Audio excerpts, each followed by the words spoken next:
federal. Y el que entonces era presidente del PAN criticó la propuesta que presentó el Ejecutivo. Y después de que se votó en la Cámara por el PAN y el PRI, el que era presidente del PAN dijo que no estaban de acuerdo. El PRI, no obstante ello, ha tenido una actitud permanente de diálogo y de apertura, y no fue el PRI quien rompió los acuerdos de ninguna naturaleza. No fue el PRI quien puso en riesgo la coalición gobernante. Fue la circunstancia política, sí de carácter electoral, que lamentablemente caracterizó el comportamiento del partido en el gobierno, lo cual para mí fue muy sorprendente. No me interesa cómo se llama el partido en el gobierno. Para el partido en el gobierno, lo estratégico es gobernar. Yo no vengo de una escuela en donde ser miembro de un partido diferente al que gobierna significa estar siempre en la oposición. Los priistas no venimos de esa escuela. Los priistas construimos la vida institucional del país en el siglo XX. Nosotros estamos en la oposición solo temporalmente. Nosotros vamos a volver a gobernar. Nosotros tenemos vocación de gobierno, no tenemos vocación de oposición. Y por eso nos preocupa enormemente que el país tenga alternativas. Yo estoy totalmente de acuerdo que si es necesario legislar, se legisle. En el Senado tienen la mayoría, el PAN tiene la mayoría, legislen. Es muy importante que legislen. Si hay esa convicción, ejérzanla.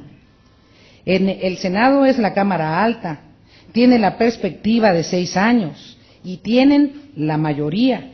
Y además tienen la posibilidad de armar mayoría constitucional con sus aliados electorales de coyuntura, que son asombrosamente sus aliados electorales de coyuntura, porque en términos estratégicos me encantaría saber qué opina el PRD de una reforma energética de apertura al sector privado. Entonces, creo que es bien importante entender la naturaleza de la complejidad que estamos enfrentando, porque si no parece, y ese es el sentido de mi intervención, de ningún modo abrir una polémica con el senador Madero, parece que los legisladores de veras creemos que no servimos para nada. No, yo sí creo que los legisladores servimos. Lo que creo es que representamos visiones del país. O los legisladores que están ligados con el sector empresarial reflejan la visión empresarial. Los legisladores que están ligados con el mundo campesino reflejan la visión campesina. Lo que refleja el Congreso es la pluralidad del país. La demanda de muchos años, de muchas décadas de la sociedad mexicana es que hubiese pluralidad. Lo que tenemos que hacer es aprender a gobernar en la pluralidad. Y eso significa tener aptitud para armar coaliciones gobernantes. Y para armar coaliciones gobernantes se requiere que las partes que arman esa coalición gobernante cedan algunos y lleguen a un acuerdo básico. Lo que requiere el país, y es fundamental que se haga con los sectores productivos, no solo con los sectores políticos, es el acuerdo básico que nos permita en el siglo XXI lograr lo que aquí se dijo, que crezcamos al doble, que generemos 1.300.000 empleos anuales, que reformemos el sector educativo para que sea verdaderamente funcional, para que haya educación de calidad y pertinente, que reactive el financiamiento, no solo público, sino privado, para las actividades productivas, y muchas de las cosas que se requieren no requieren legislación, requieren energía y aptitud para gobernar desde el Ejecutivo.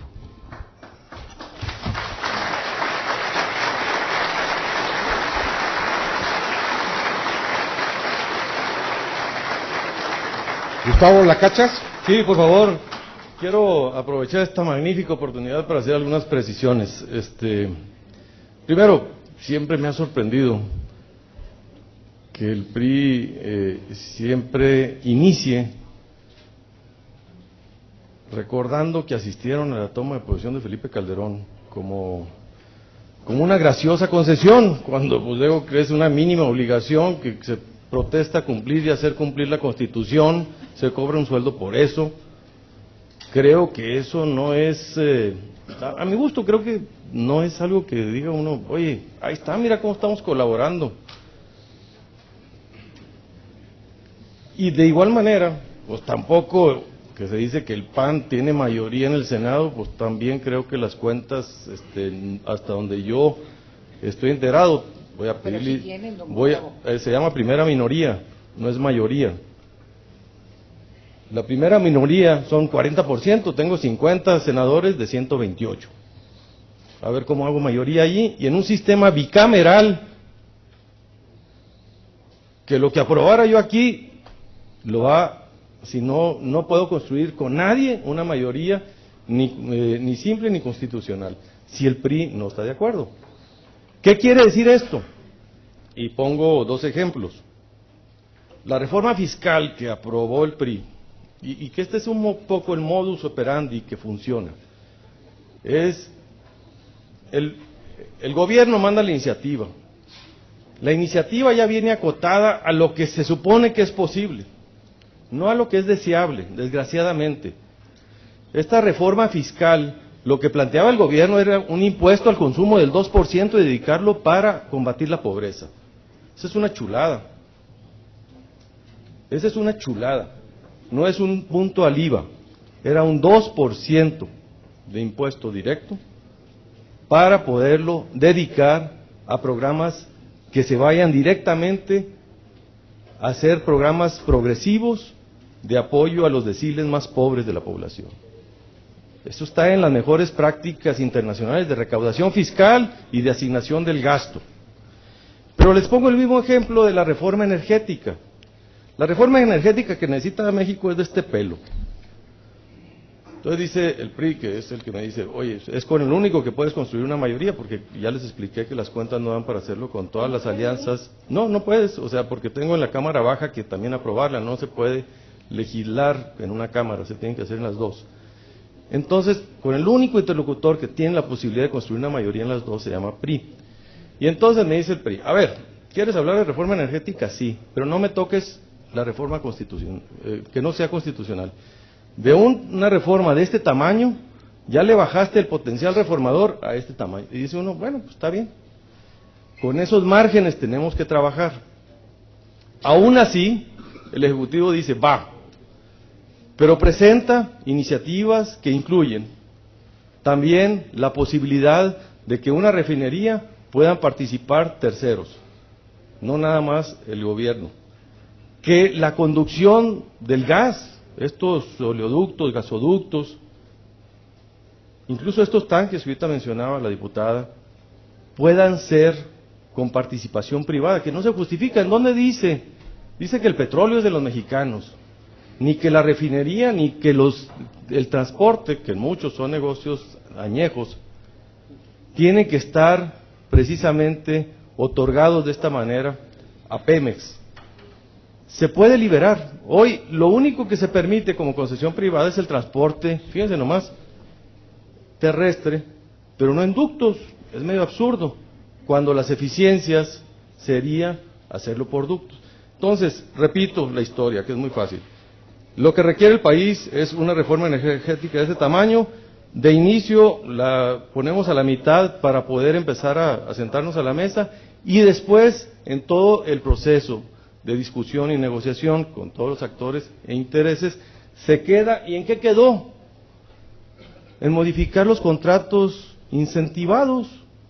¿Y saben cuándo vamos a tener, suponiendo que ahorita se firmara el primer contrato incentivado de exploración, el primer barril de petróleo dentro de 8 años? Eso es lo que estamos haciendo, pateando el bote irresponsablemente, impidiendo que tengamos un crecimiento fuerte del sector energético, y lo poquito que se aprueba, su beneficio va a tener diferido 8 años. Yo a todas luces creo